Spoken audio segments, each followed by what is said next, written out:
Hello everybody. पिछली class में हमने कूलम्स लॉ पढ़ा था और थोड़े से उसके क्वेश्चंस किए थे, ज्यादा नहीं थे, 4-5 क्वेश्चन आई थिंक हमने किए थे। आज हम उसी कूलम्स लॉ पर कुछ क्वेश्चंस की प्रैक्टिस करेंगे।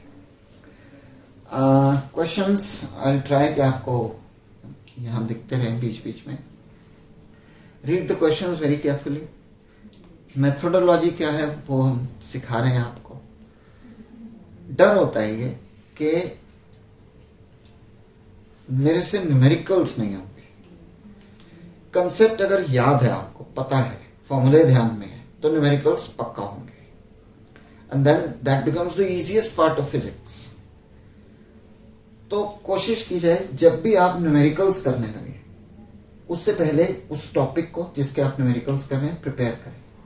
किसी चैप्टर के न्यूमेरिकल्स कर रहे हैं तो पहले चैप्टर प्रिपेयर करें, तभी आपसे वो न्यूमेरिकल्स होंगे। आपको बेसिक कंसेप्ट्स नहीं मालूम है, आपको फॉर्मूले याद नहीं है और आप सोच रहे हैं मेरे से न्यूमेरिकल्स हो जाएं, तो वो कैसे होंगे। तो फॉर्मूले 2-3 थे, वो हम लिखेंगे और उन्हीं पर बेस्ड क्वेश्चंस करेंगे। पिछली क्लास में हमने एक क्वेश्चन किया था पिछले एपिसोड में। What happens to the force between two charges if magnitude of each charge is doubled and distance between them is halved?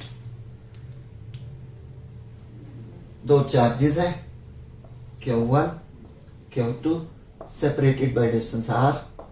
Force है K, Q1, Q2 by R square। एक चीज यहाँ आप लोगों के लिए, अगर मीडियम की बात नहीं हो रही है, किसी भी क्वेश्चन में हम फोर्स पर, चार्जेस पर क्वेश्चन कर रहे हैं और मीडियम की बात अगर इसमें नहीं हो रही है, तो आप फॉर्मूला इस फॉर्म में यूज करें, K, Q1, Q2 by R square। It's easier to apply, याद भी जल्दी होता है और इजी भी है। और अगर मीडियम बीच में है, मीडियम की बात हो रही है, क्वेश्चन में मीडियम दिया है, डाइलेक्ट्रिक कांस्टेंट दिया है, तो फिर formula 1/4πε0 Q1 Q2 by R square। कुछ क्वेश्चंस करेंगे, आपको आइडिया ज्यादा अच्छा मिलेगा। तो we have two charges Q1 Q2 separated by distance R. That's the force. Now what will be the force between them when magnitude of each charge is doubled and distance between them is half?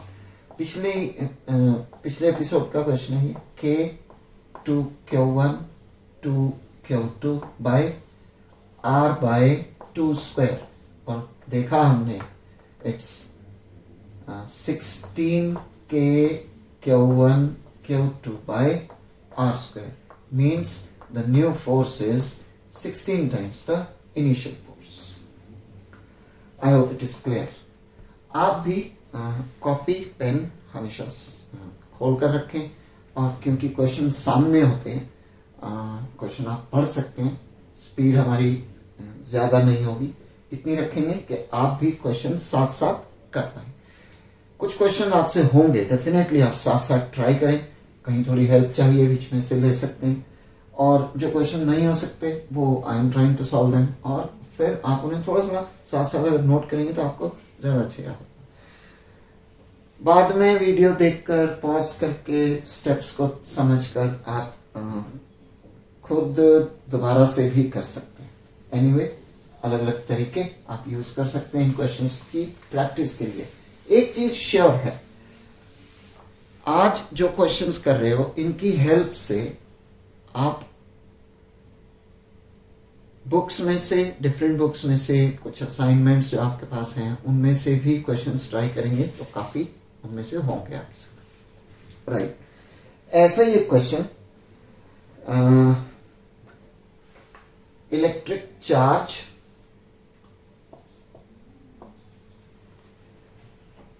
of strength Q, charge is at A, exerts a force F on another similar charge Q at B, and they are separated by distance R.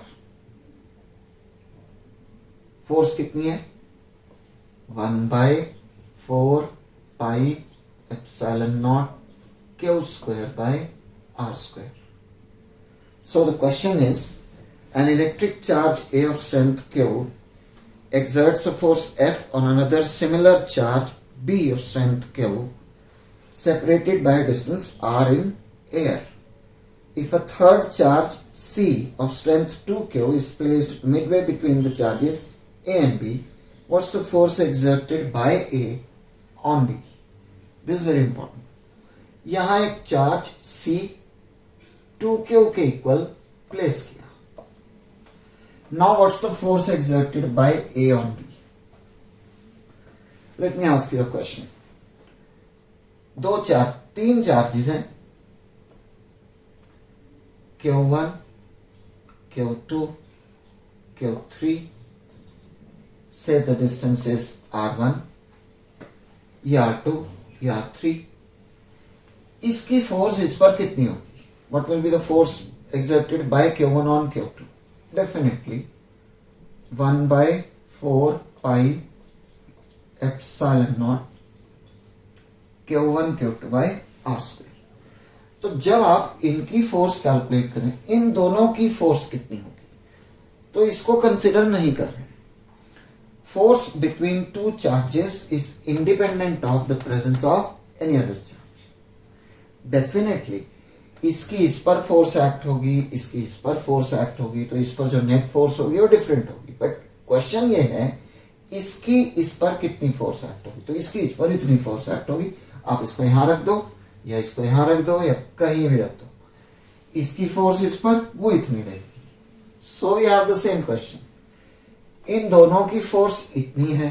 अगर एक charge बीच में या कहीं भी रख दें, कहीं भी, यहां बीच में रखा है, आप कहीं भी रख दें, तो इसकी फोर्स इस पर वो अभी भी उतनी ही रहेगी. Mind you, it's not acting as a medium. These are point charges, so they are not acting as medium. कहीं भी एक चार्ज रख दिया हमने, उससे बाकी चार्जेस की जो आपस में फोर्सेस हैं उनमें कोई चेंज नहीं आएगा. So force of this charge at A will still remain same which is being exerted on charge at B. तो पहले इतनी थी, अब भी इतनी होगी. The second part of the question, magnitude of each charge A and B is doubled and the charges are placed in a medium of relative permittivity 16 at distance half r. Determine the force exerted by A on B. Right. Now, magnitude of each charge is doubled. So, 2Q. They are placed at distance half r in a medium of dielectric constant 16. Dielectric constant capital K से represent करते हैं, या कह लो relative permittivity, पढ़ा था हमने, epsilon r. इसे dielectric constant भी कहा जाता है, and that's 16. Force now will be 1 by 4 pi epsilon naught K. K कितना दिया हुआ है? 16. 2Q square by r by 2 square. Solve करें, the value is still the same, 1 by 4 pi epsilon naught Q square by r square. 2 to the 4, this is also 4, 4 into 4 16, 16 से 16 cancel हो जाएगा, उतना ही रह गया. So f dash is equal to f. No change in the force. Some changes they have been made in charge, in distance. The medium has been introduced, but everything has been done in such a way that the force still remains same. तो ऐसा हो सकता है medium place करने से force change हो जाती है, डिक्रीज हो जाती है, बट आप और चीजें भी चेंज कर दें तो प्रैक्टिकली पॉसिबल कि फोर्स अभी भी उतनी की उतनी ही एक्ट हो रही है. Right. That takes us to another question.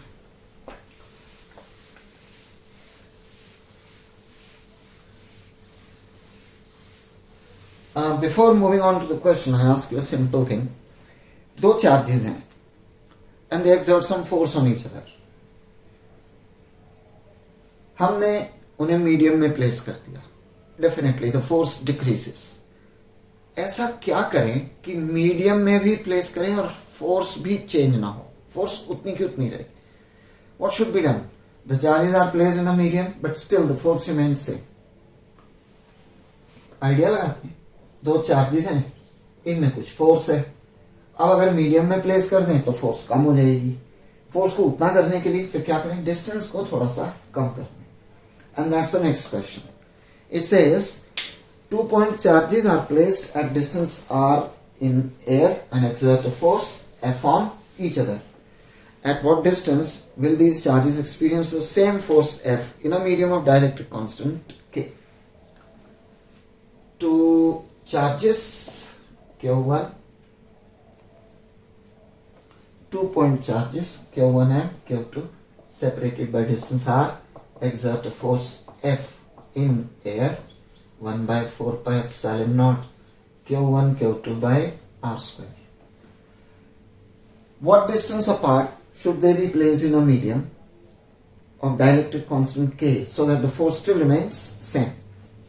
In charges को सपोज डिस्टेंस r डैश पर प्लेस करें in a medium of dielectric constant K.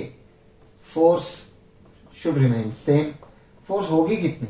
अगर मीडियम है तो फोर्स अब इतनी होगी 1 by 4 pi epsilon naught K Q1 Q2 by r dash square. Force remain same तो दोनों को इक्वेट कर दिया जाए 1 by 4 pi epsilon naught K Q1 Q2 by r dash square equal to 1 by 4 pi epsilon naught Q1 Q2 by r square. Solve करें इसको. The value comes out to be r dash equal to r by root K. Question इतना मुश्किल नहीं है. फिर से एक बार. We have two charges separated by some distance in air and they exert force F on each other. Now we place them in a medium. Definitely the force may change, but we want the force should remain same. तो उनमें हमने क्या किया? Distance को थोड़ा सा change कर दिया. Say now they are at distance r dash. Force कितनी होगी? 1 by 4 pi epsilon naught K Q1 Q2 by r dash square. दोनों फोर्सेज इक्वल हैं, so equate both the forces. Simplify करेंगे. 1 by 4 pi epsilon naught cancel हो गए, Q1 Q2 cancel हो गया, तो r dash equal to r by root K. थोड़ा सा और एक स्टेप ऐड कर लो. r dash square equal to K into r dash square equal to r square. तो r dash equal to r by root K.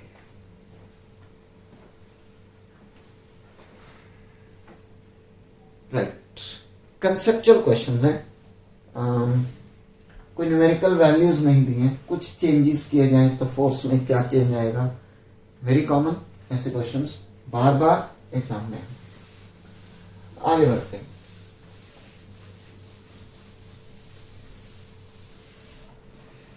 बहुत डर होता है न्यूमेरिकल्स का. बहुत से बच्चे हैं, बहुत से स्टूडेंट्स न्यूमेरिकल से डरते हैं. न्यूमेरिकल फोबिया दे हैं.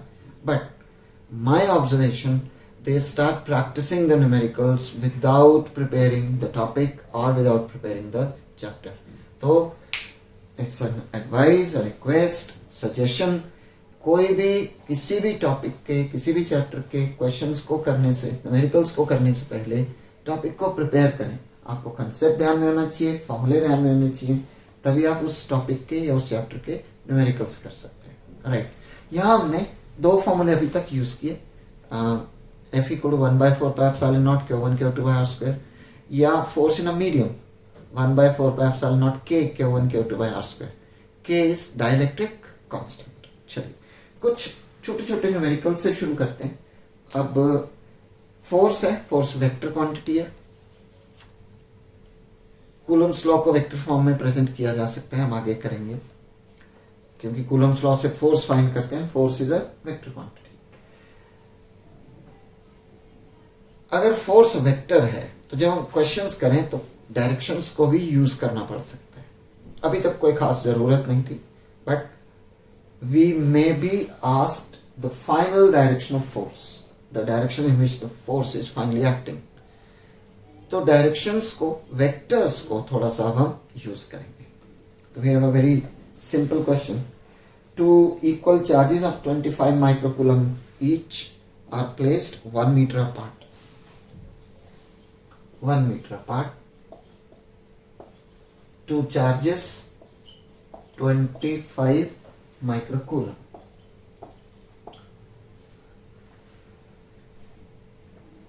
Test charge of 2 microcoulomb C पर 2 microcoulomb is placed midway between the charges, midway between them. Calculate the force exerted by each on the discharge and the net force acting on it. इन दोनों की force कितनी कितनी act होगी? Force exerted by each on discharge and what's the net force? पता लगाते हैं. Force on C due to A. Force on C due to A. FCA से represent कर सकते हैं. ये डिस्टेंस 1 मीटर था पूरा, तो ये आधा कितना हो गया? Half metre. Force K QC QA by R square. How much is K? 9 into 10 raised to power 9. और चार्जेस कितने कितने दिए हुए हैं? 25 microcoulomb. Another is 2 microcoulomb. Distance half a meter.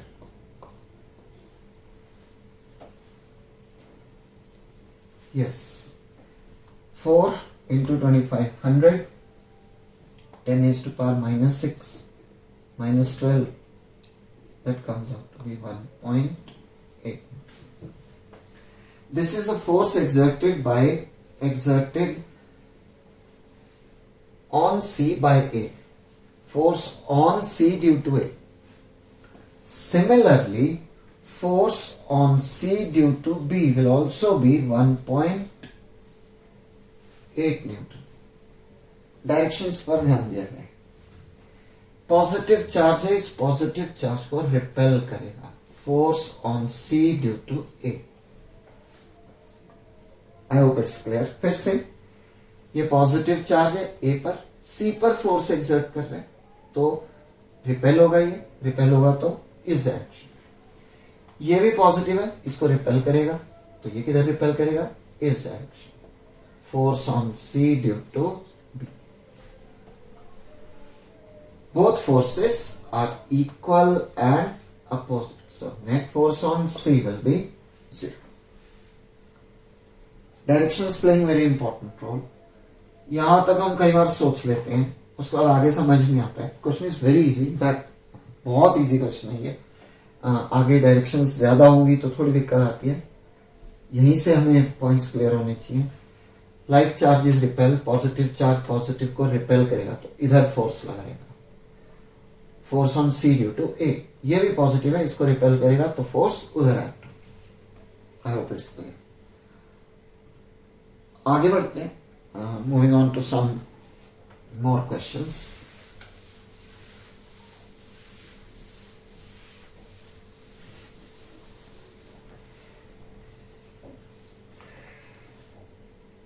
Right. Now we have got two charges.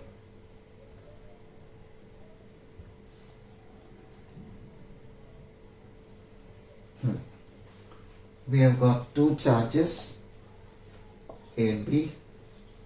That's 5 microcoulomb minus 5 microcoulomb. So the question is, two charges of 5 microcoulomb and minus 5 microcoulomb are separated by 20 centimeter. They are separated by 20 centimeter. 20 centimeter. Third charge of 2 microcoulomb.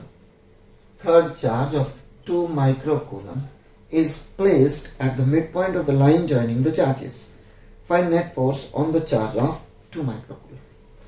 इस पर net force कितनी होगी ये calculate करना है. So two charges 5 microcoulomb. One is 5 microcoulomb, the other is minus 5 microcoulomb. They are separated by a distance of 20 centimeter. Another charge of 2 microcoulomb placed at the midpoint of the line joining these two charges. What will be the net force acting on this charge? Yes. ये distance कितना होगा? 10 centimetre. और ये भी कितना होगा? 10 centimetre. इसकी force इस पर किधर एक्ट होगी? सोचो थोड़ा सा. इसकी फोर्स इस पर. अब कैसे सोचें? ये पॉजिटिव चार्ज है, इस पॉजिटिव को रिपेल करेगा. रिपेल तो इधर ही होगा. It will be repelled only in this direction. Force on C due to A. Force on C due to A इस डायरेक्शन में होगी। कितनी होगी जरा चेक करते हैं। K Q C Q A by R square 9 into 10 raised to power 9. QC is how much? 2 microcoulomb, or this is 5 microcoulomb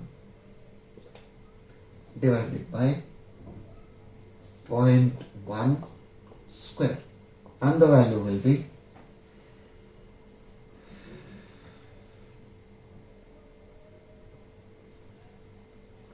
the value will be 9 Newton. Is it? 5 to the 10, 10 is to power minus 12, yes, 9 Newton. Force on C due to B. इस पर इस charge की force कितनी होगी? And this is important. ये charge negative है, इसे attract करेगा, तो ये फोर्स भी इधर ही एक्ट होगी। Force on C due to B, और ये भी कितनी होगी? चार्ज सेम है, डिस्टेंस सेम है, everything is same, so will be 9 newton. Now both forces are acting in the same direction.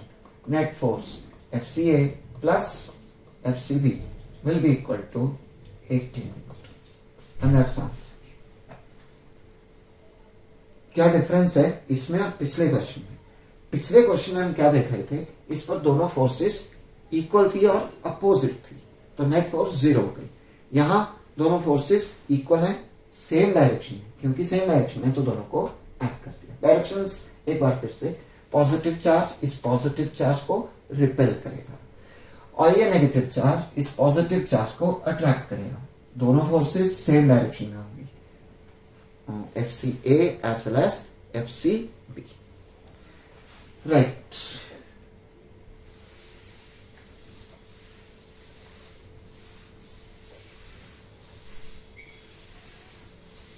Now the question that we have is more important. We have an equilateral triangle. There are 3 charges, 5 microcoulomb, 10 microcoulomb and minus 10 microcoulomb placed at the vertices A, B and C of an equilateral triangle of side 5 centimeter. What is the net force, resultant force on the charge at A? Question आपके सामने है, देख सकते हैं आप. There is an equilateral triangle ABC. A has a charge of 5 microcoulomb, B has a charge of 10 microcoulomb, C minus 10 microcoulomb. What's the net force acting on the charge at A? Directions का बहुत important role है. Side 5 centimetre, ये भी. ये charge इस पर force exert करेगा, ये भी इस पर फोर्स एक्सर्ट करेगा. ये फोर्सेस कितनी कितनी होंगी कैलकुलेट की जाए और फिर नेट फोर्स फाइंड करने के लिए वेक्टर्स को यूज करेंगे. Will use vectors. पहले डायरेक्शंस, इसकी फोर्स इधर होगी, force on C, force on A due to B. Positive charge इसे रिपेल करेगा और इस नेगेटिव चार्ज की फोर्स इस डायरेक्शन में होगी, force on A due to C. I hope this is clear. Positive charge is going to repel this, तो force इधर एक्ट होगी, force on A due to B, और ये नेगेटिव चार्ज इसको अट्रैक्ट करेगा, force on A due to C. इस direction में कितनी कितनी होंगी ये forces? Force on A due to B K QA QB by R square, और अगर ये फोर्स हम कैलकुलेट करें FAB,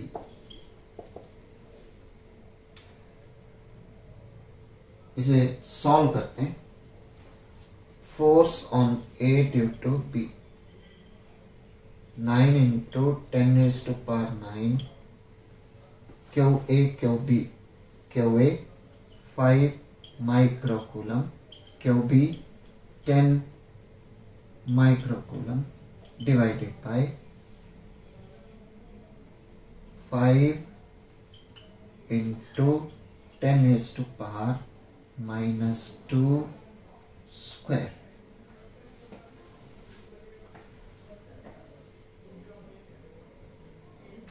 And the value is 180 Newton. Right? 9.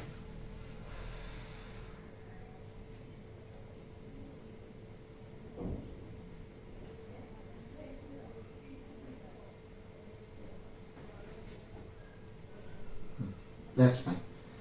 That's the value. And force on A due to C will also be 180 Newton. Why 180 Newton? दोनों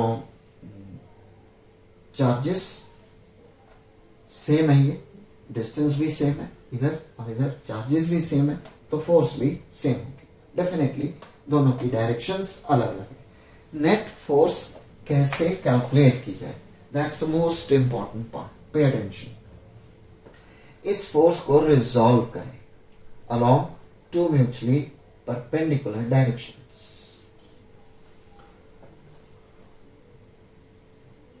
ये angles equilateral triangle है, कितने कितने होंगे, 60 डिग्री ईच. ध्यान से देखो, ये एंगल कॉरस्पॉन्डिंग एंगल इसके इक्वल. तो रिजॉल्व करें तो ये component FAB cos 60 and this component will be FAB sin 60.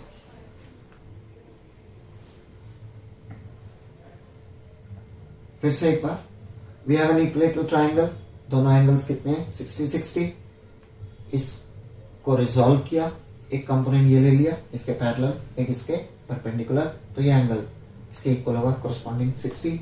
Angle के साथ जो कंपोनेंट होता है कॉस की टर्म्स में और दूसरा साइन की टर्म्स में. सेम वे FAC को भी रिजॉल्व करेंगे, एक कंपोनेंट इधर होगा और दूसरा इसी डायरेक्शन में. ये एंगल 60 होगा इसके इक्वल, तो ये कंपोनेंट होगा FAC cos 60 और ये क्या होगा, FAC sin 60. Now FAB and FAC they are equal, sine की वैल्यूज सेम है. These two forces they cancel out. क्या किया हमने इन दोनों फोर्सेस को रिजॉल्व कर लिया along two components each. और अब हम सारे कंपोनेंट्स ऐड कर रहे हैं. ये कंपोनेंट्स इक्वल होंगे तो कैंसिल हो गए, इक्वल है और अपोजिट है. ये इक्वल है और सेम डायरेक्शन में, यानी resultant force will be FAB cos 60 plus FAC cos 60. FAB 180 1 by 2 180 into 1 by 2. The value comes out to be 180 Newton. And the direction, the force will be, check करो diagram में देखो, the force will be parallel to BC. समझ आया? दोनों forces इस direction में होंगी, दोनों को ऐड कर दिया तो रिजल्टेंट फोर्स भी इधर ही होगी. अब एग्जाम में कैसे लिखेंगे, इधर कैसे लिखेंगे, इधर लिखने का तरीका, it will be parallel to BC. अगर होती इधर तो लिखते परपेंडिकुलर टू BC, इस डायरेक्शन में है तो पैरेलल टू BC. उधर होती तो क्या लिखते, पैरेलल टू CB या anti parallel to BC, anyway you can write it. तो यहां हम लिखेंगे the force is parallel to BC. I hope it's clear. इस तरह ट्राइंगल्स के कुछ क्वेश्चंस होते हैं, इसको रिपीट करें. Now this is something very very important. Generally क्या होता है, किसी को जब हम क्वेश्चन सामने करते हुए देखते हैं या किसी से हम समझते हैं और हमें समझ आ जाए तो भी फील ओके, तो हो गया, ये हो गया, उसने किया है, आपने नहीं किया, यहाँ हमने किया है, आपने नहीं किया, तो हमसे तो हो गया. Will you be able to do it? Try करें, इसको खुद ट्राई करें, और जब तक खुद नहीं करेंगे ये आपको याद नहीं होंगे. लग सकता है, फील आती है ओके ये तो हो जाएगा, कर लेंगे, इसमें है क्या, कुछ भी नहीं. बट प्रैक्टिकली जब हम करने लगते हैं तो वी फाइंड स्टेप्स याद नहीं आ रहे होते. चलिए आगे बढ़ते हैं।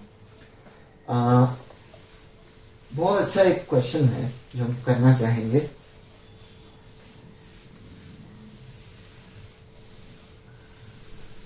न्यूमेरिकल्स की there is never a limit. बहुत सिंपल न्यूमेरिकल से लेकर बहुत टफ न्यूमेरिकल्स तक होते हैं। आईआईटी जेई का एग्ज़ाम दें तो उसमें लेवल थोड़ा सा डिफरेंट होता है, एडवांस में थोड़ा और डिफरेंट होता है। लेकिन जितने भी न्यूमेरिकल्स होते हैं उनमें दो चीज़ें हमें चाहिए होती है, फॉर्मूले और कंसेप्ट्स। अगर ये स्ट्रांग है तो आप न्यूमेरिकल्स को, क्वेश्चंस को कर पाएंगे। चलिए आगे बढ़ते हैं। We have a very good question.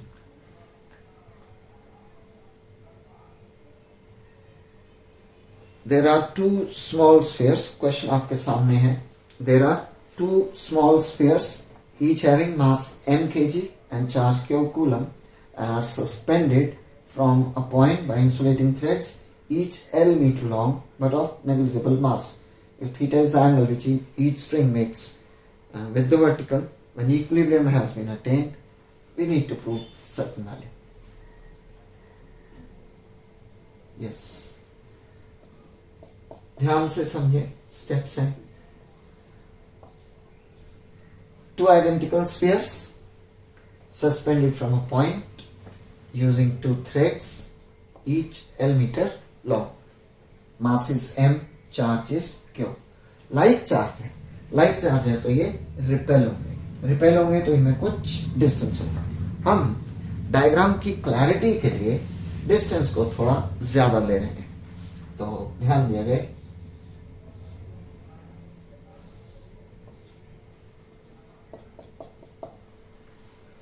Length is L. They get separated by certain distance. Charged है, charge Q.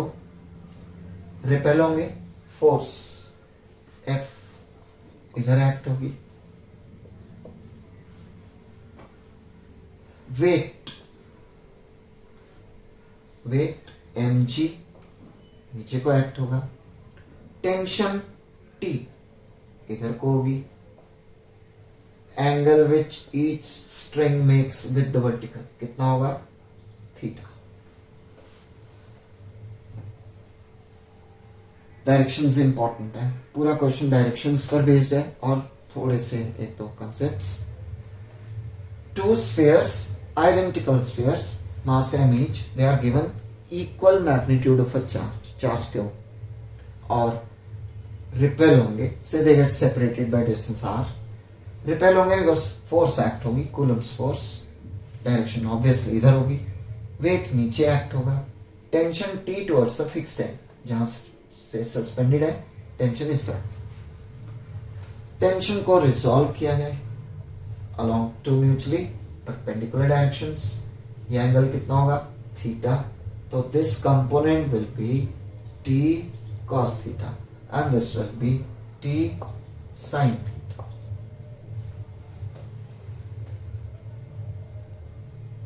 Directions clear है। Repulsive force, weight vertically downwards, tension in this direction, इनको resolve कर लिया। This component is T cos theta, this component is T sin theta.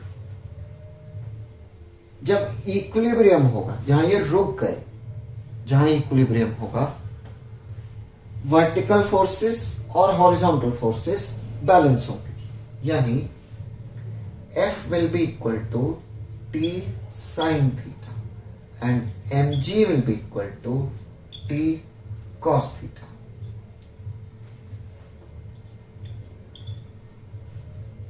F by mg will be equal to tan theta. F will be equal to mg tan theta.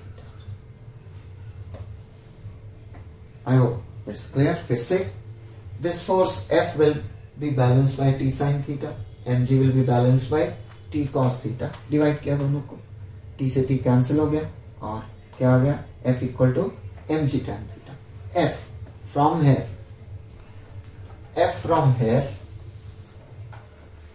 F is 1 by 4 pi epsilon naught Q square by R square and is equal to mg tan theta. Q square will be mg 4 pi epsilon naught R square tan theta. Check करो हमें जो चाहिए, is it the statement? No. Sine theta चाहिए एक तो, और L की terms में आंसर चाहिए. राइट, ध्यान दिया जाए. एल इंट्रोड्यूस करेंगे, साइन थीटा इंट्रोड्यूस करेंगे. ये कितना होगा? r by 2. r by 2 by l will be equal to sin theta. तो r किसके इक्वल होगा? 12 sin theta. r की ये वैल्यू अगर यहां प्लेस कर दें तो आ जाएगा q square mg 4 pi epsilon not 4 l square sin square theta tan theta.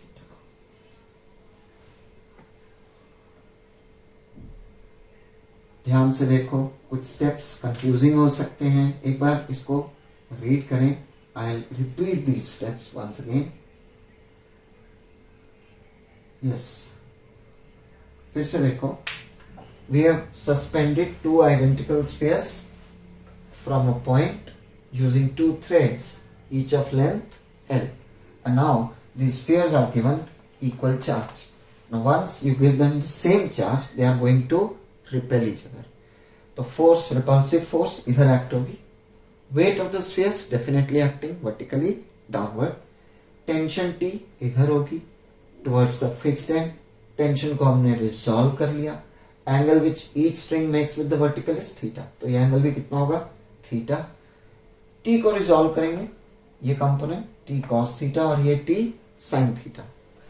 Equilibrium जब होगा तो force F will be balanced by T sin theta और mg the weight will be balanced by T cos theta.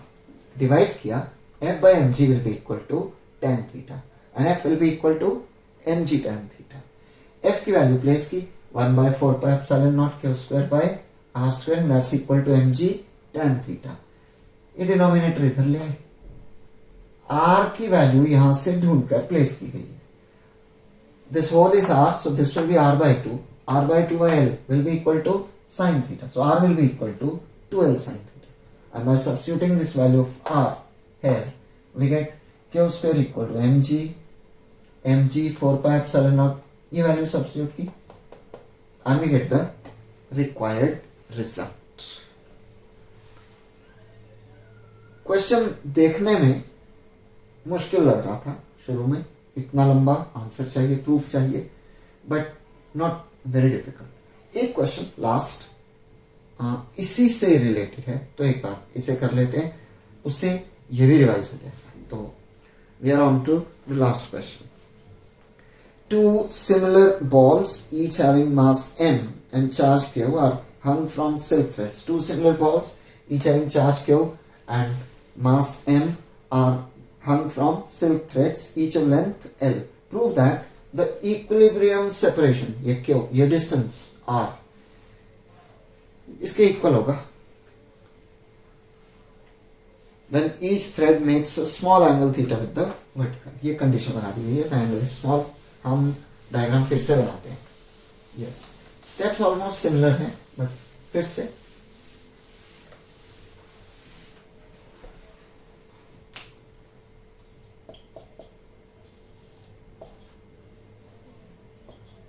length is L, angle which each string makes with the vertical is theta,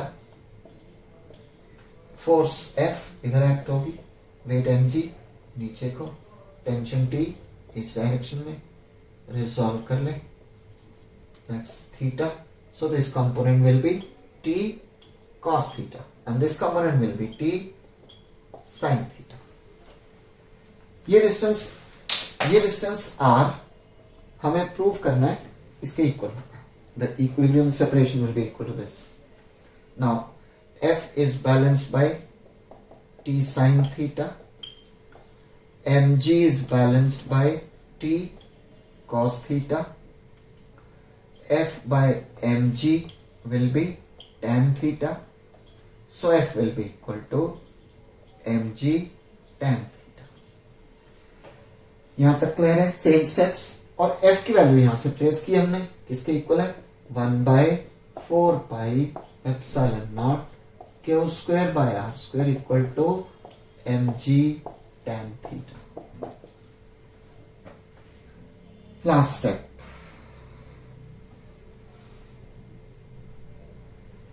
tan theta. ध्यान से देखो, हमें answer में tan theta नहीं चाहिए. Now this is easier.